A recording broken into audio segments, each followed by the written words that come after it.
नमस्कार दोस्तों, मैं प्रीति। स्वागत है आपका मेरा YouTube चैनल पौराणिक कथाएं एक भारतीय संस्कृति में। मैं आज आप लोगों को दुर्गा माँ की चमत्कारिक कथा का पार्ट 2 सुनाने आई हूँ।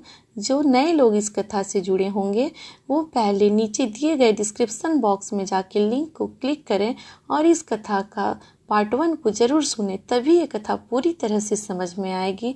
और कथा अगर पसंद आए तो लाइक, कमेंट और शेयर ज़रूर कीजिएगा। और हाँ, अगर आप मेरे चैनल को अभी तक सब्सक्राइब नहीं किए होंगे तो मेरे चैनल को सब्सक्राइब करने मत भूलिएगा और बेल आइकन पे जाके क्लिक ज़रूर कीजिएगा, जिससे हमारी नई नई कथा की नोटिफिकेशन आपको मिलते रहेगी। धन्यवाद। कथा को आरंभ करने से पहले पिछले भाग का कुछ लाइन आप लोगों को मैं सुना रही हूँ। चंदा जब उस बच्ची को बोलती है, आप यहीं पे रुको, मैं आपको कुछ खाने को देती हूँ। इतना बोल के जब चंदा घर के अंदर जाती है और कुछ खाना वगैरह लेकर बाहर आती है तो वो लड़की कहीं नज़र नहीं आती है। ये देख के चंदा बहुत परेशान हो जाती है। फिर सोचती है शायद शाम होने वाली थी, इसलिए वो लड़की अपने घर को चली गई होगी। और इतना सोचते हुए चंदा अपने घर के अंदर आ जाती है। अब कथा आगे। इधर चंदा उस रात जल्दी जल्दी खाना बनाती है और अपने पूरे परिवार को खिलाती है और खुद भी खाती है। खाना खाने के बाद सब अपने अपने कमरे में सोने के लिए चले जाते हैं। चंदा जल्दी से रसोई साफ करती है और सबके सोने का इंतजार करने लगती है। थोड़ी देर में उसके यहाँ सब सो जाते हैं। अब चंदा दबे पांव घर के पीछे दरवाजे से बाहर निकल जाती है और उस लड़की के बतलाए पता की ओर जाने लगती है। थोड़े दूर जाने के बाद चंदा को डर सताने लगती है, क्योंकि रास्ता घने जंगल के बीचों बीच था। चारों ओर घनी अंधेरी रात थी और उस जंगल से अनेक प्रकार के जंगली जीव जंतु और पशु पक्षी की आवाज़ आ रही थी। चंदा डरी सहमी धीरे धीरे अपने पाँव को आगे बढ़ा रही थी। तभी उसके सामने एक बूढ़ी औरत आ जाती है और बोलती है, डरो मत बेटी, मैं तुम्हारे साथ चलती हूँ। मैं यहीं रहती हूँ।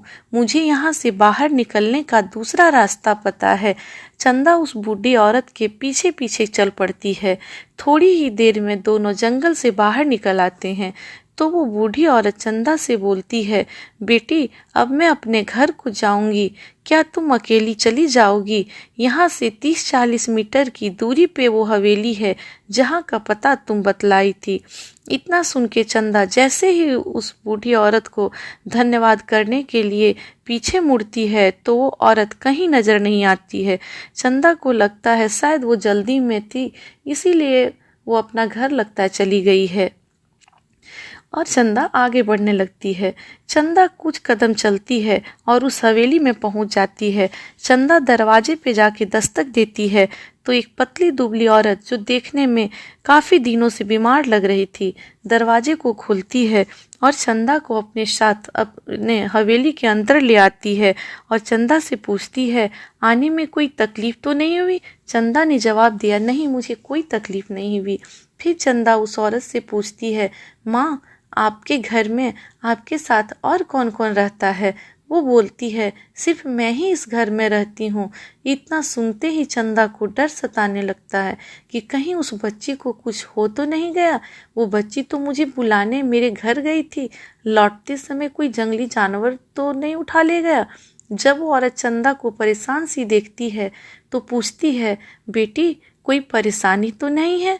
चंदा बोलती है, नहीं माँ, मुझे आपको देखकर दया आ रही है। आप देखने में काफ़ी दिनों से बीमार लग रही हैं और इतनी बड़ी हवेली में आप अकेली रहती हैं, आपको कोई देखने वाला भी नहीं है, कहीं आपको कुछ हो गया तो? इतना बोल के चंदा चुप हो जाती है तो औरत चंदा से बोलती है, नहीं बेटी, मैं ठीक हूँ, लेकिन मेरा एक काम तुम करोगी?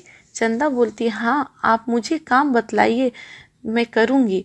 वो औरत बोलती है, कल से नवरात्रा शुरू होने वाली है। मैं हर साल नियम से 9 दिन पूजा पाठ और उपवास करती थी, लेकिन मैं इस बार नहीं कर पाऊंगी, बहुत कमजोरी लगती है। क्या मेरे बदले तुम नवरात्रा करोगी? इतना सुनते ही चंदा सोच में डूब जाती है। उसे डर लग रहा था कि मैं हाँ कर दूं और कहीं मेरी सास मना कर दे तो मैं क्या करूंगी। इधर वो औरत चंदा के जवाब का इंतजार करती है। फिर चंदा कुछ सोचने के बाद जवाब देती है। चंदा उस औरत को क्या जवाब देती है और वो औरत क्या बोलती है, आगे क्या होता है, इस कथा को जानने के लिए आप इस कथा का पार्ट 3 को जरूर सुनें। और मैं अब इस कथा को यहीं पे समाप्त करती हूँ। मिलती हूँ आप लोगों को इस कथा के अगले भाग में। तब तक के लिए बाय बाय।